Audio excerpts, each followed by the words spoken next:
This is Kanzenshuu, the podcast, episode 497 for the week of January 29th, 2023.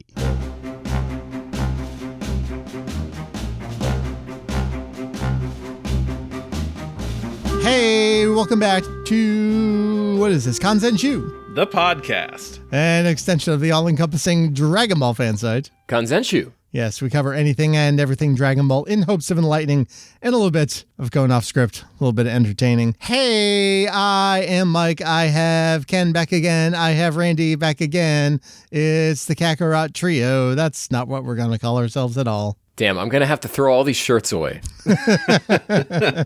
Merch ready to go? Yeah, man, it's good. Look, this stuff's going to sell itself. Yeah, it's all about the branding, man. You got to get in on that game. So I've heard.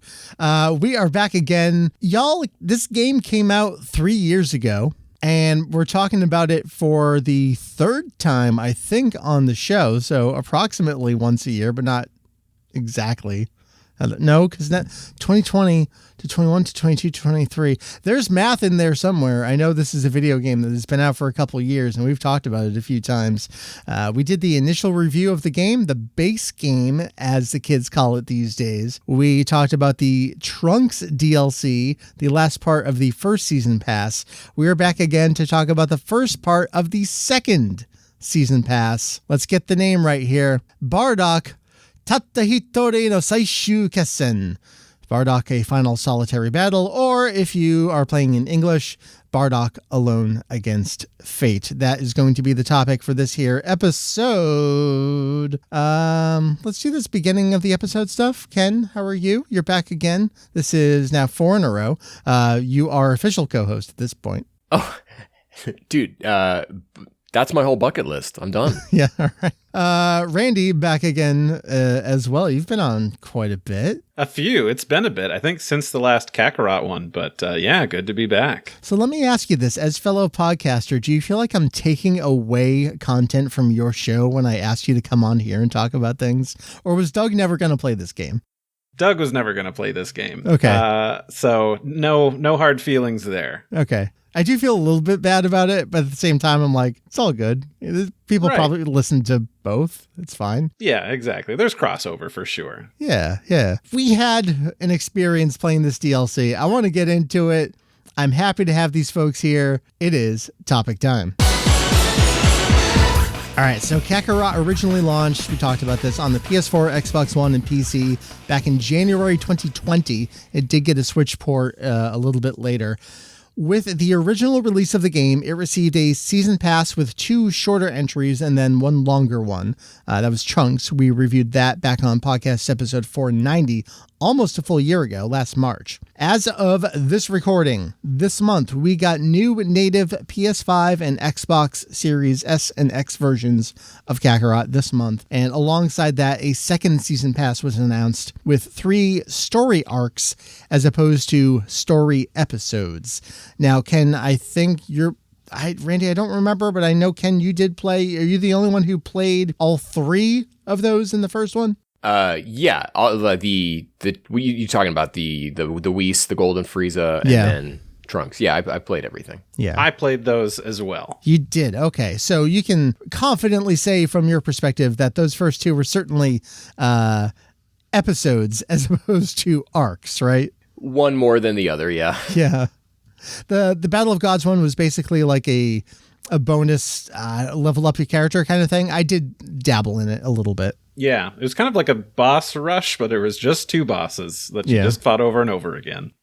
Fun. Yeah. My Goku is level 285 now, and I'm still grinding for 300. I think mine's 291, I think is what I saw. So. That's ridiculous. And then Resurrection F was a little bit more than that. I didn't touch that one at all yet. I still haven't gone back to it. If there's stuff from this Bardock DLC you didn't like, you're not going to like the Golden Frieza stuff. All right, then. And then the Trunks one, we talked about that. That was a full story. And spoilers, it was kind of like 2 full stories. And that's really going to set up, I think, a lot of this discussion. Let's get into how we all played. Randy, I'm going to start with you because I know you're the different one from Ken and I. How did you play the new Bardock DLC? Yeah, I get to be the singled out one that's weird. I played on PC and via How Steam. was that? It's just fine and dandy, but could I get a little Digital Foundry up in here and make some complaints about some things? Look, you've had 60 FPS this whole time, so, it's time to let us have something here. No, okay. So it's not just that, which is super cool that the PS5 and the Xbox Series consoles finally got an upgrade to 60 frames per second. But y'all also got some other visual upgrades, like some new foliage. There's flowers and stuff now. We got flowers, buddy.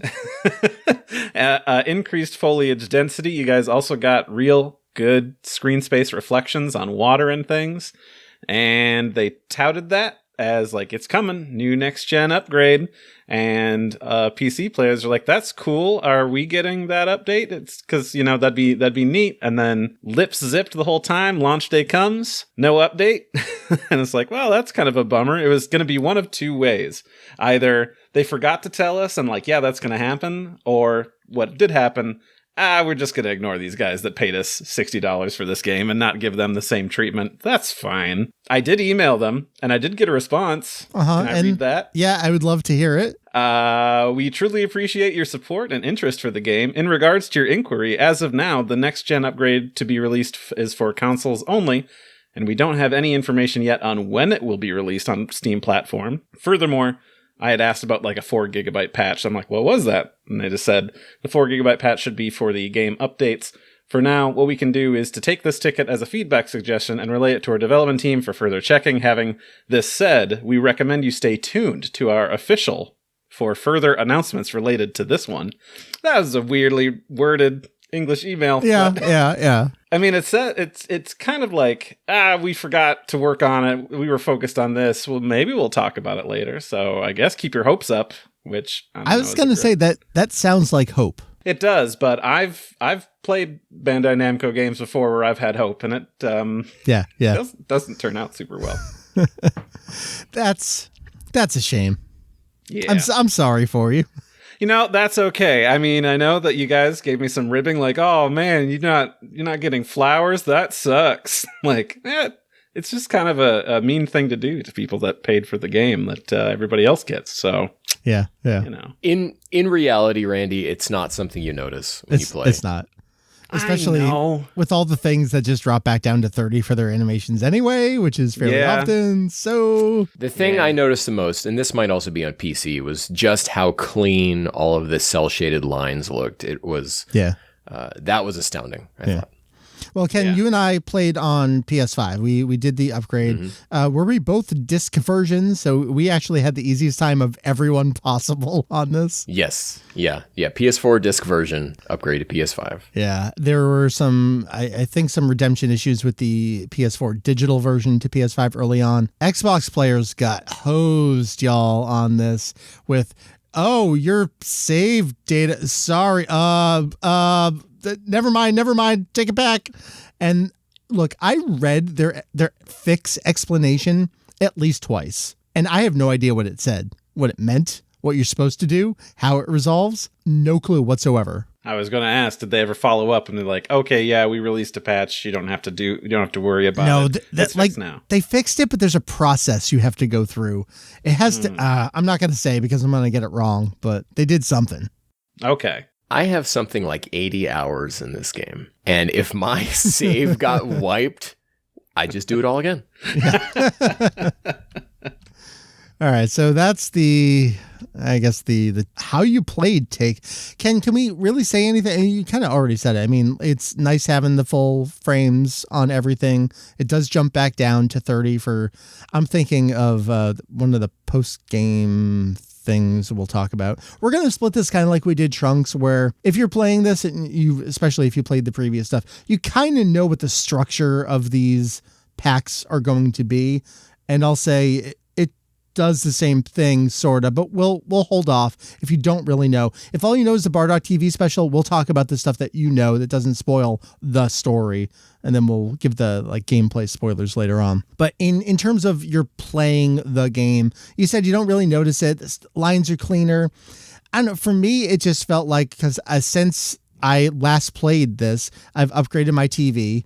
I'm obviously playing on the PS5 now. It kind of felt like what I remember the PS4 game looking like on a 1080p screen is now what the PS5 game looks like playing on a 4K screen. Like, it was an appropriate jump up, I think. Right. Yeah. It's like if you were to play The Last of Us remake, not having played since the PS3 version. Yeah. This is what it looked like. Yeah, of course. Absolutely. All right. So that's it for just the new version of the game. I guess let's jump into, I want to know how long it took you all. I did keep track and then I totally lost where that was. I want to say it was only a couple hours. I unfortunately didn't keep track. I mean, it probably...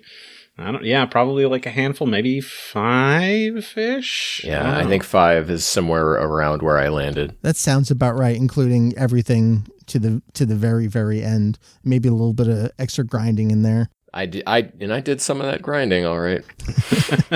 So let's talk about the story itself, because in terms of gameplay, it is Kakarot. I mean, you're flying on the map, you're going down to locations, you're talking to people, you're accepting some missions, you're doing some side stories. It's basically Yakuza with flying, I guess. The more I play these games, the more they're all starting to just blend together, especially these last 3 years, Ken. I feel like it's been constant Yakuza and Kakarot for me. Oh, good. I mean, that's the way you want it, really. Yeah, that's life right there. But the gameplay, the gameplay loop cycle is pretty standard to the standard version of the game, the base game too. It pretty much follows the Bardock TV special, effectively beginning to end.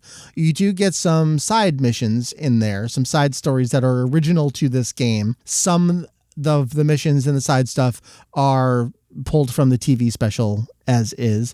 And I guess that's something we can talk about, is that, yes, this is the original Bardock TV special. Slight spoilers here, I guess. It doesn't pull anything from anything else whatsoever. I didn't notice any cameos, any special call outs to anything.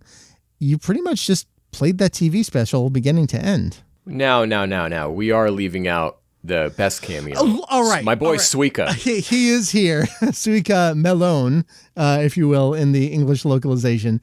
So cameos from the rest of the game, as opposed to, like, Leek isn't here, Gine's not here. Like, they didn't do any of that kind of stuff that I kind of thought they would.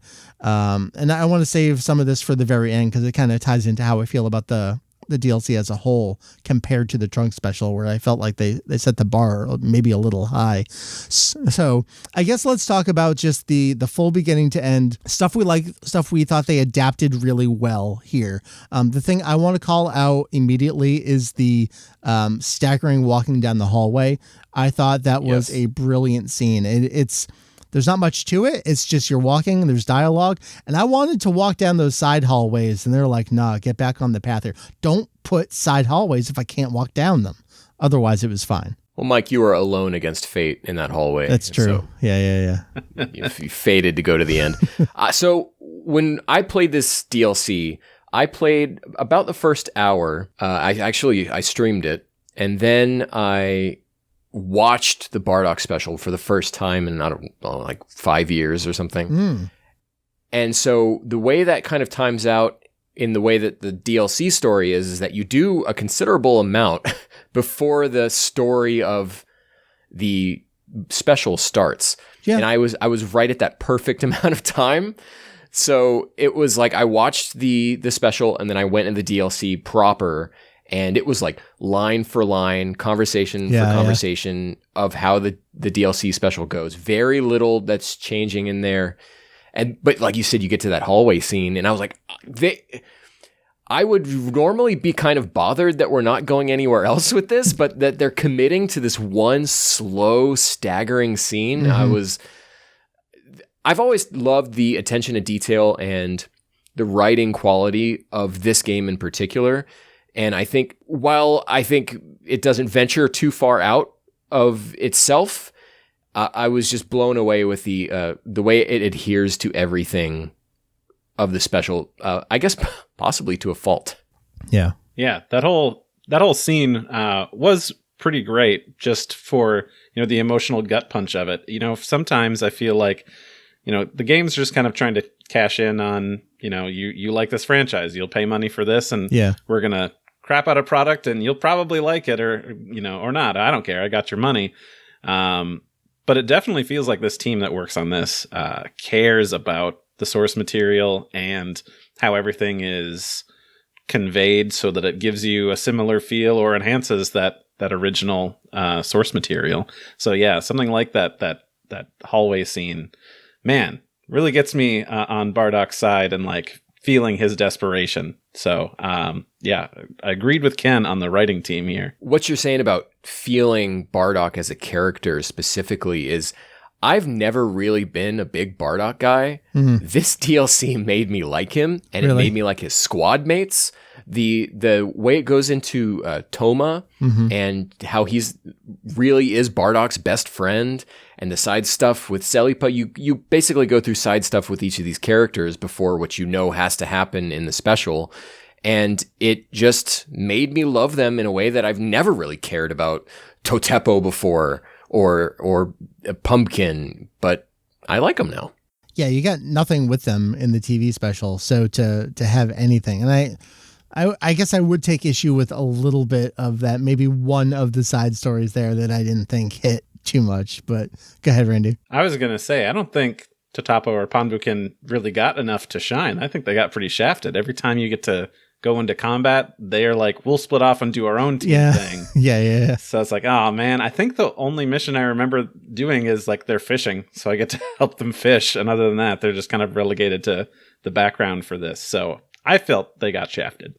It's kind of funny how Bardock is Bardock, you're great at everything. You're the strongest. You're the best fisher of the group. It's true. I felt like, correct me if I'm wrong, was Bardock always the leader of this team? Because for whatever reason, in the original, I thought Toma was the leader of this group. I don't think it was ever specified. They're all just marked as teammates, squad mates. Gotcha. Because in this, they kind of really try to sell he's their leader and their captain, I feel like. So it's like, oh, that's a bit of a change. At least I thought it was. So, I mean, an addition, I suppose. But so in terms of other things that they really nailed, I would be remiss not to say they played it.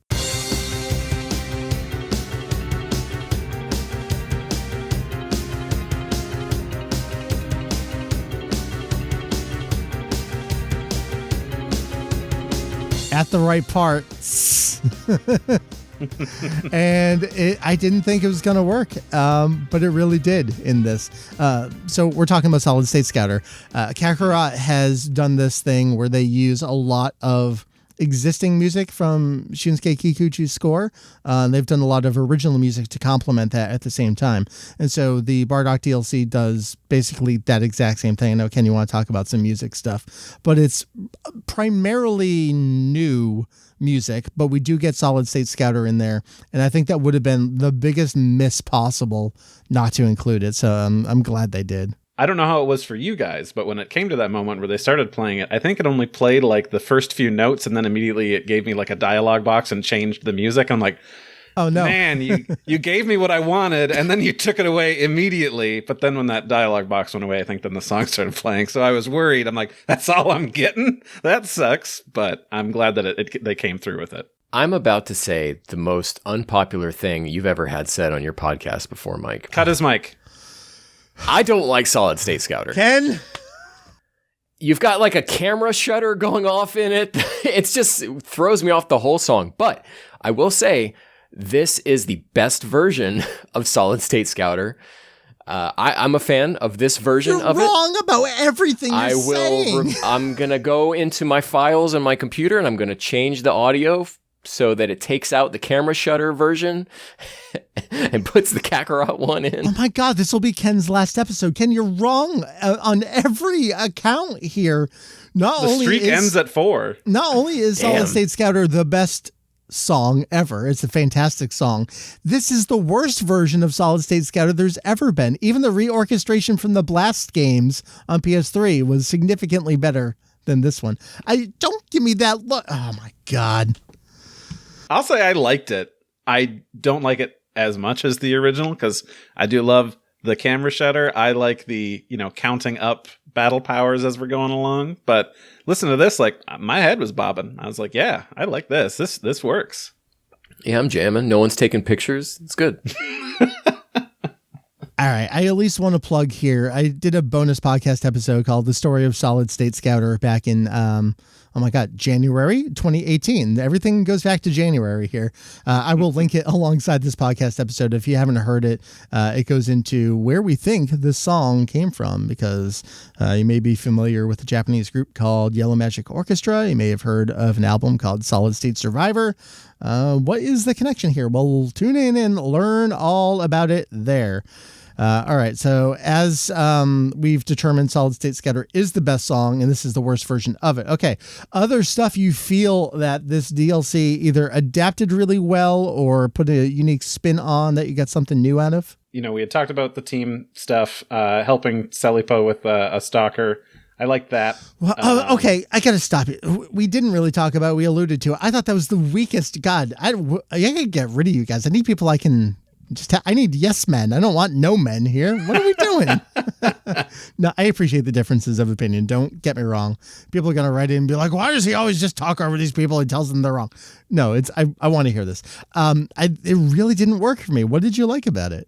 Honestly, I liked it that they at least attempted to give her a character. I mean, yeah, it probably isn't, the most ideal way that I would have liked to have had it handled, but I'm like, I respect that they went somewhere with it, and I thought like, okay, cool, we're actually going to try to dive into these characters some more. So I just wrote that I like that.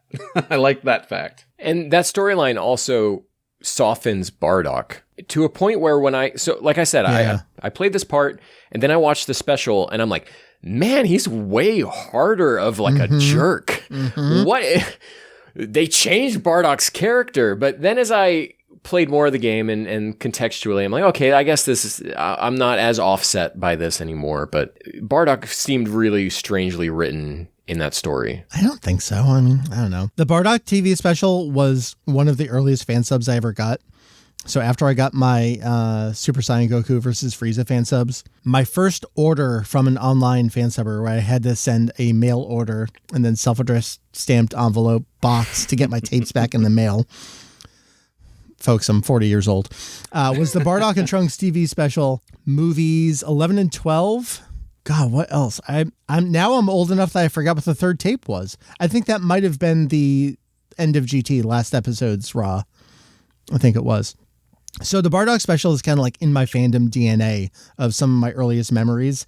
And kind of, as you were saying, like, oh, this is like line for line. They're just doing the show here. Like every intonation of delivery I know from the Bardock special, and they really nailed like through and through scenes that they adapted. Like even well, I guess we have to thank Lord Frieza for allowing us to, like, just the way that character delivered that line really came through. It's always great to just hear Nozawa kill it. Yeah, yeah. And whenever she's not voicing young Gohan, she's just slaying that role. And especially with Bardock, as she's gotten older, her voice has gotten a little bit rougher. Mm-hmm. And now she's got like this real gruffness to her Bardock. It fits so well. Like, hell yeah. This is like the version of Bardock. I will say, I think it was bad that Bardock did not fish with his tail and he used a fishing rod. I think he should have done it with his tail. I didn't even think about that. Yeah, neither. Because that's how Goku does it. So, I mean, I get it. He's a rough and tough bad guy. He's not going to be smiling and wiggling his butt, I guess. But like, make it happen, guys. I think you're cowards for not doing it. That would have endeared me to Bardock even more. We're talking about sub-stories. One I think we really have to call out is the Ginyu tryouts, this multi-stage one. And that's kind of the one that brings all of them together after you've done the individual sub-stories. It kind of leads up to that. And then you end up with this 5-squad versus another 5-squad. I really liked it. I feel like every game has to have some kind of Ginyu tryout kind of what if story in it. And I took screenshots to go along to make sure I update the appropriate wiki page for this. Nice clean ones without dialogue on it too. So you don't have to worry about having English text there on top of it. Made sure I did that correctly. But I just thought the writing in that was great through and through. Ginyu's realization of like, well, this is only a spot for one person. Yeah, you guys all operate great as a team, it would be wrong to break you up. That feels very Ginyu, that he's no, it's all about the team dynamics. We can't mess with that. Whenever one of these games takes Ginyu and makes him just like a really endearing guy, it's so funny. I'll just give me that for the rest of as Dragon Ball is out. Just give me nice guy Ginyu. So I do want to turn it over to gameplay a little bit. And Ken, we already alluded to this too. Some of the gameplay in this versus what was in the Resurrection F story, which I didn't play. So I actually didn't know. I haven't looked anything into that story, so I know nothing about how it transpired. So this DLC introduced me to like the Horde mode gameplay that Kakarot has been doing.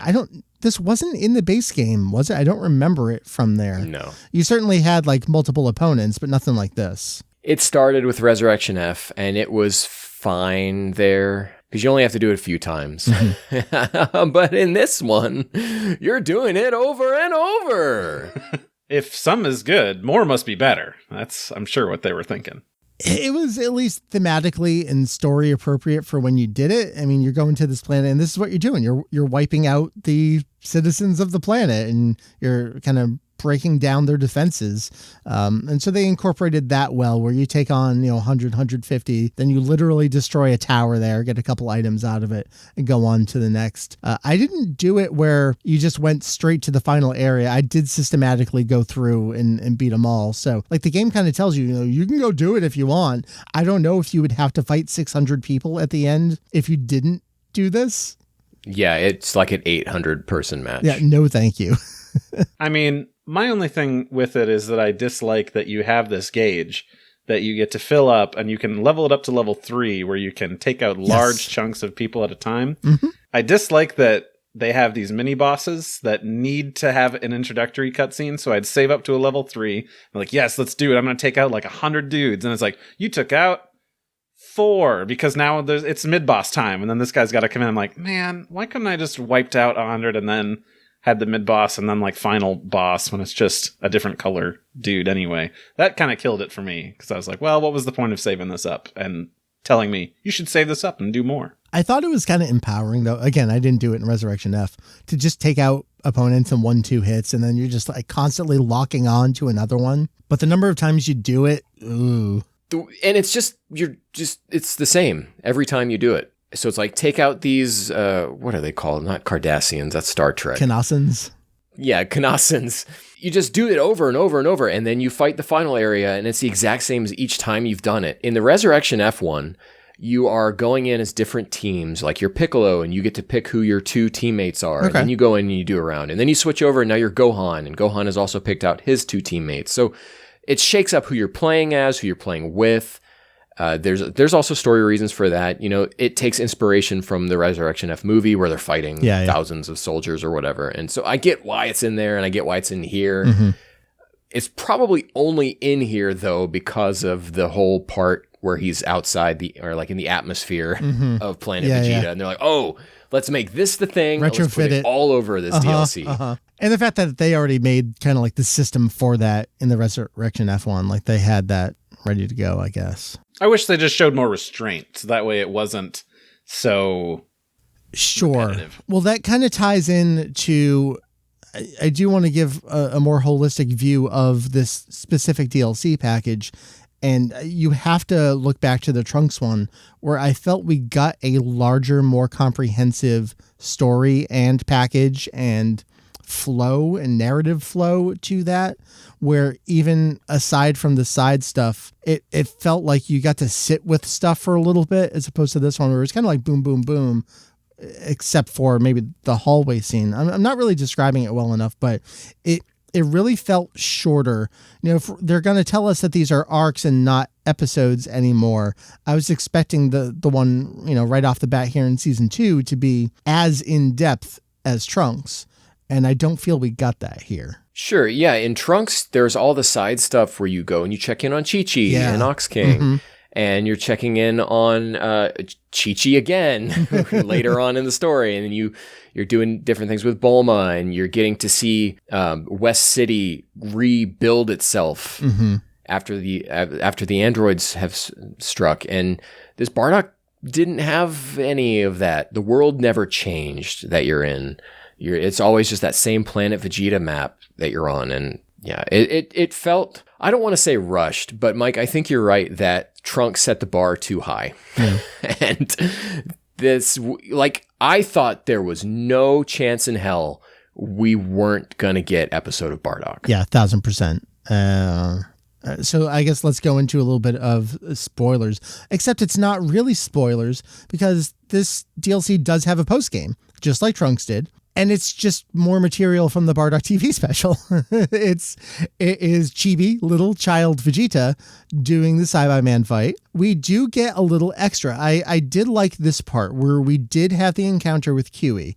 And I thought that was a really good tie-in to what's referenced in the original series, and actually gets a little more in filler material in the TV series, where we actually get flashback that cool hallway scene of Vegeta and Kiwi. I'm pretty sure that's filler. Maybe that is, no, that might be in the manga too. Maybe I just associate it with the TV series. Have to go back and check that. Anyway, you get Kiwi was not in the Bardock TV special, but you do get it here. And I thought that was a nice allusion to that future rivalry, so to speak. And he even brings up like, oh, now we're rivals. So I thought that was cool. But then you go out into a horde mode as little Vegeta too. Yeah, it's just that all over again. I have a question for you guys because you played on consoles. Yeah. I'm not sure if this was a similar thing. How was your performance during that part on that planet doing horde mode stuff as Vegeta? Because for me, I was playing it 4K 60, whole game, no problem. But as soon as I got to that part, it tanked into like the 20s and was just chunky the whole way through. Like I had to go change some settings where it actually like got anywhere remotely close to what it was before. So I'm like, I think there's some weird optimization things here. And I was curious if it's a PC thing only or if it was fine for you totally guys. Fine. This is only, I guess I would say this is the area where I noticed more than anything else, because I started using super attacks more often on this horde mode for some reason. So when Vegeta used whatever his kind of like generic larger key blast was, that's when it would do the thing like, oh, this is a canned 30 animation as opposed to 60. So I felt I saw that more often, but I certainly didn't have any performance issues anywhere. Okay. It was interesting because during that, before I lowered settings, anytime it did go into that canned animation, that was back up to 30. But just like flying around and doing anything else, I'm like, this is weird. Interesting. So, yeah. And this portion, I clocked it. It took me like literally an hour, and that was it. And it's very interesting because you know how in the main game to go to the add-on content, you have to like go to the add-on menu and it takes you from like this little beam pillar to, a new area in the past or wherever it is you are. But within this DLC, it also has its own separate transport to the Vegeta part. So you have like separate leveling going, which I guess you would have to do unless you just went to some area where you like switched characters, like go up to a counter and say, no, play as Vegeta, play as Bardock. But that felt a little awkward to me. And I didn't feel the need to do any more grinding, like to level up Vegeta's attacks. So what am I going to go do? Yeah, that part seemed pretty short and like, there's not a lot of reason to stick around for it versus the Bardock stuff where you get new special abilities and you got to grind out some fights to, upgrade his skills. Vegeta felt much more condensed. One of the grinding training fights you do, I think the very lowest level one is as Kid Vegeta again. Mm-hmm. And it started up and I saw I was doing that elimination battle stuff and I exited right out. I am not doing this at all. Yeah. No. I thought it was fine, the Vegeta part. I'm glad that stuff got included. I love Horikawa doing the little Vegeta voice. And I especially love at the end when Nappa calls him. Again, just going back to, I know every intonation of this. I was just expecting that whole... Sorade. Yeah, you got it. They nailed it. They totally nailed it there. That was good. But it wasn't even remotely close to what we got with the Trunks stuff. And not just that the Trunks DLC had its post-credits full story. You got multiple side stories, new original side stories for the post-game of Trunks. Some of them I thought were the funniest ones in that entire bit. You may have gotten some extra stuff with Bardock, but I've already forgotten it if there was anything new to do there. And I certainly didn't feel compelled to go level up or do anything else. No, there's nothing new with Bardock because it just drops you back as if he was about to go out into space. Yeah. this is tough because this is Season Pass 2. We have an increased cost up to $40 for a base price. If you're on PC, I mean, all the sites had a sale on it, like Games Billet and whatever, Green Man, they all had some deals or something. So you at least save a couple bucks there. This stuff regularly goes on sale.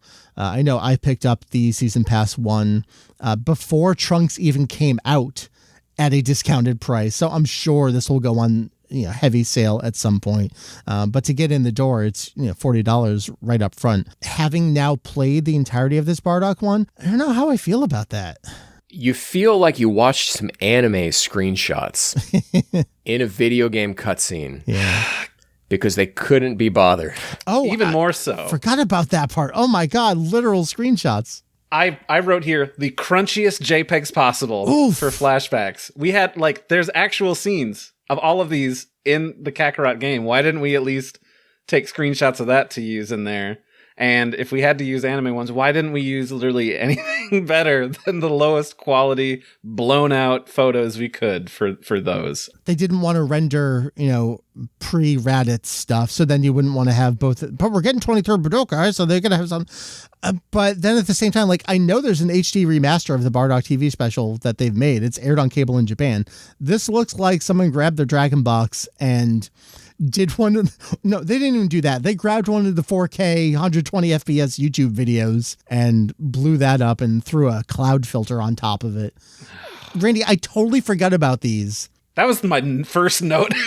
My notes was that was the most disappointing thing. Because, just literally anytime he has flashes of the future, Goku fighting Vegeta, we had that in the game. Just go and hit F12 on your PC at that point. Done deal. You don't have to. It was such a strange choice. Now I see what Ken was getting at with the screenshots thing.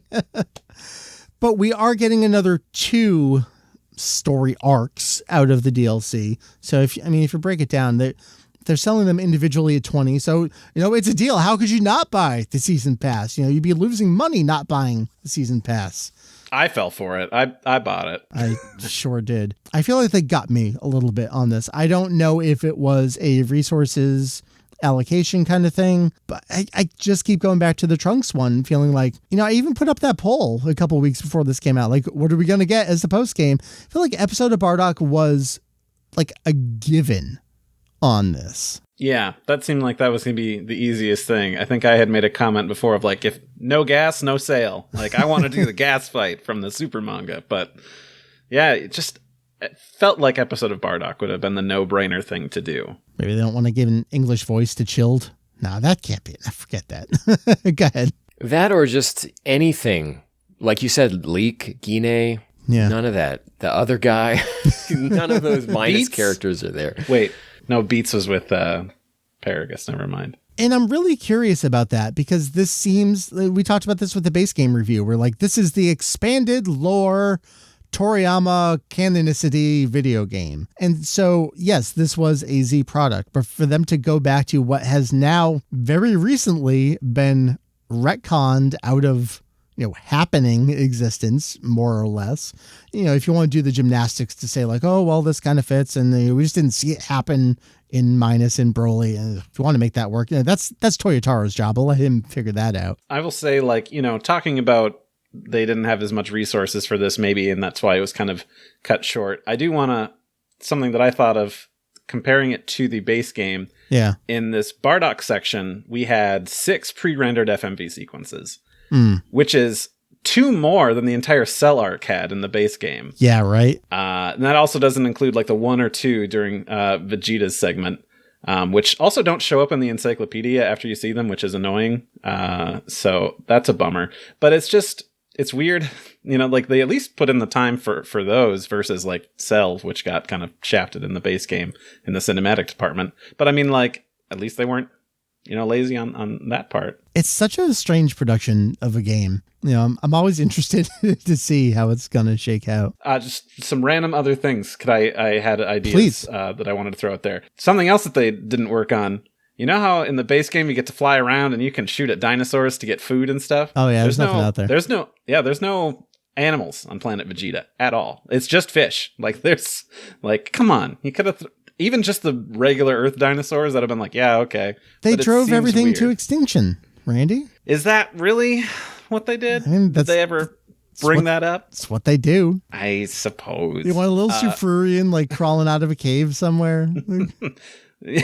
That would have been something. That would have been a fun side story of like, oh, hey, one of them's left. What do we do about this guy? Wasn't there something about a bridge and like there were some guys hiding in a cave somewhere? I couldn't even figure out where that cave was or what they were talking about. There was something about something under a bridge. Yeah. And then I went underwater and I'm like, I don't know what I'm looking for. Yeah, same. Were these new things, the strong alien and the long-tailed alien like enemies that you fight, and were they properly named in the Japanese version? Were they from anything else before that? I didn't recognize anything other than the Toro, which gets turned into like Tulo here. Yeah. Is that name been From around? Yeah, it's from the credits in the Bardock TV special. Oh. Okay. Because I saw that pop up and I'm like, whoa, Yeah, new lore. No, the name exists, yeah. Okay. But these aliens, they're new? So at least I think so. No, don't put me on the spot with this. It's Doug you gotta ask the tribute to. I don't like this. You're supposed to be the lore master Yeah, here, so yeah. I figured I could ask you. I do like how Turo, I guess, how he was like, my future punch. Yeah, the name on it was a little weird, but do you have anything else? Because I want to talk about the music a little bit here. I like that Vegeta and Bardock cross paths. Just, because in Super, Vegeta knows who Bardock was. I like that. They do kind of make Bardock out to be like a big deal. Like he's one of the, frontline Getting stuff done out there, yeah. Yeah. I didn't. So there was a part where I almost like pooped my pants in the, not literally, but in the Bardock and Frieza fight. So at the end of the game, of course, you have to have a boss battle. So they actually have you fight Frieza before Frieza destroys Planet Vegeta. It really looks like Bardock's about to go Ultra Instinct. The lighting goes crazy. His hair looks silver. And I was like, oh no, what? And then it like fades to black. And I'm like, oh, okay, we didn't go there. Oh, good. I think that You thought I was going to go. their one allusion to the Super Manga with whatever the hell that was. I guess. It would have been nice for them to go absolute banana pants with this at the end, just for something exciting. I guess we do have to talk about the fact that you do fight Frieza, which is a major difference from the original story, because you have to have a boss fight at the end, like you said. And he's in his pod, which is cool. He never leaves his pod. Yeah, it just undermines how much of not a fight this is, though. I like the way it's set up. I would have liked it if his health bar never goes down. So it's very clear, like, this is a losing battle. Sure, yeah. And, like, maybe an unwinnable JRPG fight sort of thing to An finish it out. unwinnable end of a game fight where you can just keep fighting if you want, but you know that this is ultimately where this fight has to go. Yeah, something like that. I mean, like, I know it probably wouldn't be satisfying from a gameplay's perspective of like, I finished this and, I beat the bad guy, but it's like, oh, I just got my ass handed to me and I didn't get to do any cool stuff. But like, and that's what the Vegeta and post-game stuff is for. Let this be the thing that's, another emotional impact of like, this is a fight you can't win, bud. Ken, let's talk about music a little bit. You asked us to go back and listen to some of the songs in the encyclopedia. I certainly did feel probably similar to what you're about to say and ask. You asked us to listen to, well, you didn't say, but then Randy called it, the song Glimpses of the Future, it's called here in Kakarot. I mean, I have the exact M number to talk about, but why don't you go ahead? So if you hit the notes button in the Z encyclopedia, it says it's a new original track for the game. Yeah. And there's no way that's right, because it's got all the who's-its and what's-its and ding-dongs and knickknacks that make Kikuchi music. Right? This has to be, this exists already, it right? sounds like something from Z Movie 3's songs, right? 'Cause So I think it's just almost exactly M1201 from DBZ Movie 5. Very beginning where Kula's being introduced. Like some of the notes at the beginning are just like transposed a little bit, but the placement of like the vibroslap and all that kind of stuff. So here, let me play a little sample from Glimpses of the Future.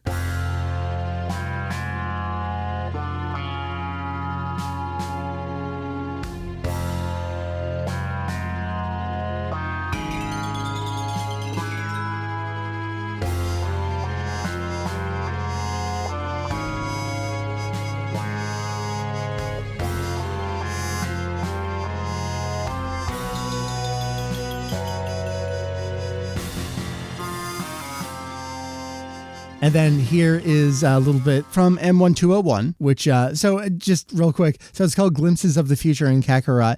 Obviously, it just has a catalog number, but when it was collected into a suite of other songs on the Kanzenshuu set, it was part of a suite called Mirai Katakita Shonen. So future is involved in here.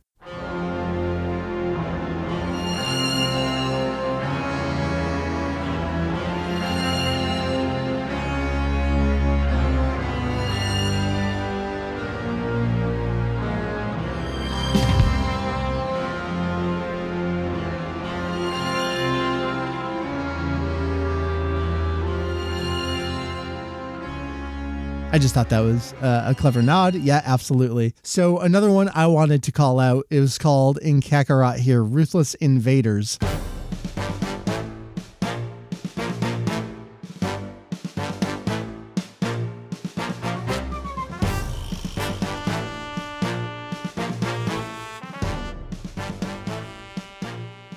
This is basically just their version of the beginning of DBZ Movie 7 when 14 and 15 are walking through the city blowing shit up.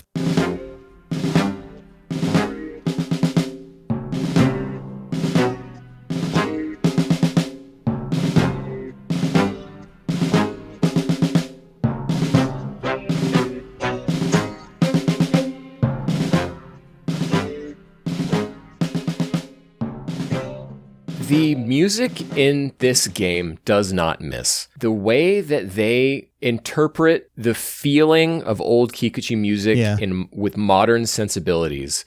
And I'm not just talking about the way that they've reorchestrated the Kikuchi tracks, but the new ones all have this just vibrant Dragon Ball energy to them. Mm-hmm.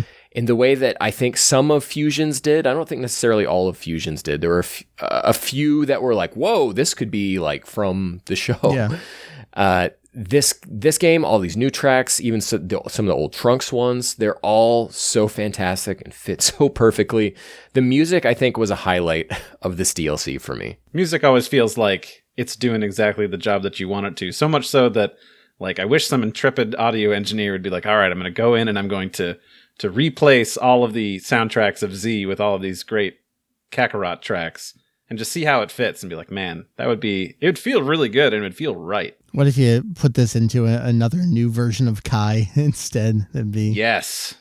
That. Exactly. You know, people throw around the idea of like Dragon Ball getting a total new reanimation. Mm-hmm. And if that ever happened, this is the kind of music that I would want for it. This is the feeling, the atmosphere of Dragon Ball. Ken, I'll agree with you on Fusions where it feels like it doesn't just have some 10 out of 10 songs. It has some like 12 out of 10 songs in there. I think they go above and beyond some of the songs in that. For me, though, the Kakarot music is kind of like 8 out of 10 across the board. I think they're all fine. I don't think any of them really knock it out of the park. And I think part of that is that they don't have enough to their suite, to their movement. I feel like they loop a little too soon. Like I was just capturing some samples before we recorded to come put into this episode. And as I'm recording, I'm like, wait, it just looped. It's been like 45 seconds. I need more of a song. A lot of Kikuchi's music did that too, but there were some pieces that would go longer when the mood necessitated it. I'm no music expert, and my vocabulary in such is extremely limited. Oh, I'm faking it 1,000% here. So I'm like, hey, sounds good. I like it. It gave you a feeling, and that's what's important. I enjoyed my time playing this. I thought it was fine. I'm not raring to replay this. I really came away from Trunks just absolutely psyched and pumped and ready to recommend that on a whim to anyone. This is definitely one of those, get the season pass when it's on sale. I think that's my recommendation here. I think it's worth playing. I think you'll get something out of it. I think it's going to be so funny for listeners who were like, hey, I'm going to re-listen to the Trunks DLC podcast before this one to hear how we were all so up on that. And now we're like, well, music was good, I guess. I think, it's like what Mike said, closer to the top, where Trunks set the bar too high and they couldn't reach that. So now it just feels less than what it actually is. I think if we come back to it later, we might be like, it's not as bad as we thought. I'm curious how the next ones will go, especially if we're doing the 23rd Budokai. Like, there's not a lot of flying around world exploring in that. So what's that going to even be like? And there shouldn't be any damn horde battles. Well, I guess Tenshin Han can split into 4, but that's not. Oh, Mike. How many combatants were there in the preliminaries? We got to fight through all those guys. We can get a DBZ movie 9 with the battle royale at the beginning. Hey, we can do one more horde mode. So that's my take on it. Don't pay full price for it, but maybe play it if you've been into the game. Don't buy Kakarot to play the Bardock DLC. Buy Kakarot to play the Trunks DLC for sure. You're nodding. 1,000%. Yes. Yeah. Yes. Yeah. Yeah. This is not a video podcast. I should verbalize my thoughts. This is a poo-poo DLC. And I am the number one Kakarot apologist, okay? And I'm walking away from this one disappointed. I couldn't say anything better than what Ken said. I would agree. I paid full price for it. I don't know. They got me at this point, so I'm like, I'm not sad that I did it. I'm glad that I played it, and I got to talk about it with you guys. So I guess if you get to play this and you can talk about it with cool people, then I guess it's worth it. I'll sum it up. Randy, where can people find you? What's going on? I do another little podcast with other friend Doug. It's called We Got a Podcast. We try to do it every other week. We talk about the show, the movies, video games, all that other fun jazz. So check that out. And then if you want to see me elsewhere on the internet, just look for @Saber_Breaker. Well, what are some of the things you've talked about most recently on the show? You talked about that French box set. That's right. We talked about the French Dragon Ball Blu-ray that came out. Oh man, I'm blanking because it's been a bit. What did we even talk about at the end of last year? Because we covered the movies, we covered that. I'd have to bring up a list of episodes to remember what we did. All right, well, go check it out. I listened to it. You should listen to it. That's a good endorsement. I'll take that. Ken, how about you? Yeah, I'm where I'm always at. Twitter.com/DetectiveX. All right. Well, Randy and Ken, thank you. We'll be back for the 23rd Tenkaichi Budokai. Apparently, whenever that comes out, all we got is like a little what's next, and we saw adult-ish Goku with the umbrella and turban and everything. So we know that's coming. We don't know when it's coming. That'll be story arc 2 for season pass 2, and then we'll have a third one. And at this point, we're going to cover them every step of the way because we're in this deep. And, podcast episodes are podcast episodes. I love it. This will not be the last season pass, I'm sure. Oh, God. It'll keep on coming. After this, I kind of hope it is. It's going to be like Xenoverse 2, where 8 years later, we're like, how about that new legendary pack 4 for Kakarot? That's how it's going to be. This is the new world we live in. No new game every year. It's just 3 games that get updated perpetually. Get ready for the Kaba DLC pack. www.kanzenshuu.com. That is kanzenshuu.com. Go there, find this here podcast, all sorts of other stuff, news, translations, guides. I started writing up a new rumor guide entry, and it might take a couple years off my life, but I'm enjoying it. I got another box of research material hopefully coming next week to knock out that GT thing I keep teasing. I'm real excited to get that in. So stay tuned. For Randy there, for Ken there, I have been Mike. You may see me around Fujito EX. I will see you next time here on the show. Bye-bye, everybody.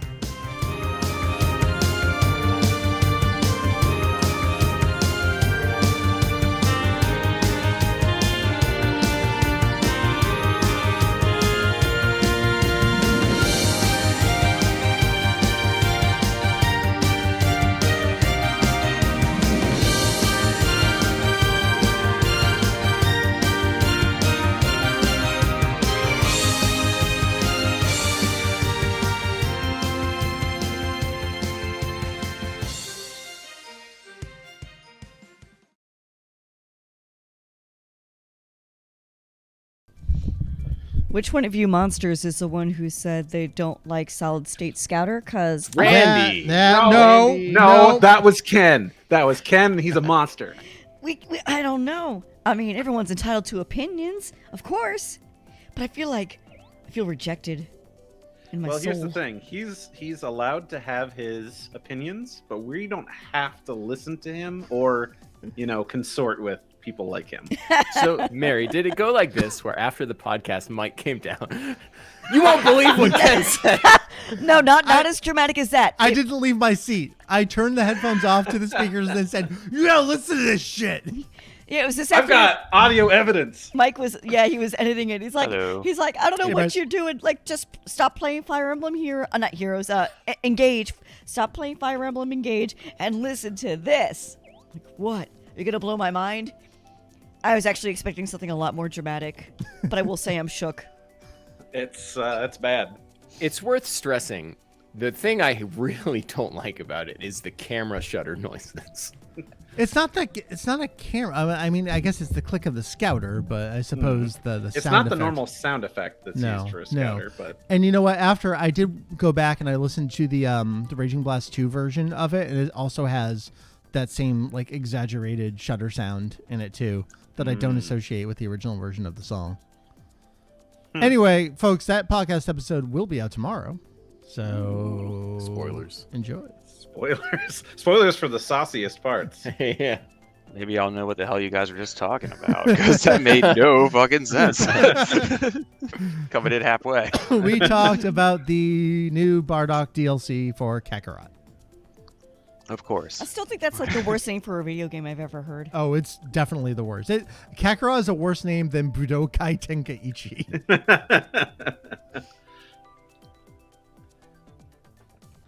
I don't know. What should they have called it? History of Goku. Sure. Registered Yo, trademark Mary. Son Goku and his friends return. Dragon History of World Goku. Z. Starring Gohan for most of it. Yeah. Featuring Dante from the Devil May Cry series. Big sticker. Yeah. Featuring Funky Kong mode. Maybe like from TV Animation's Dragon Ball or Yeah, something. yeah, you yeah, can you name, gotta yeah. I'll go with that. From the hit series playing on Cartoon Network. Dragon Ball Z. The story, the game. Hey, welcome back to, what is this, Kanzenshuu. It is.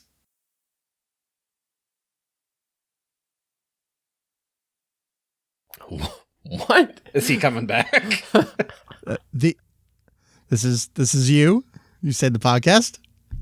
No, I mean, you just said, hey, and then, You went off script a little bit. I did. yes. I threw you off.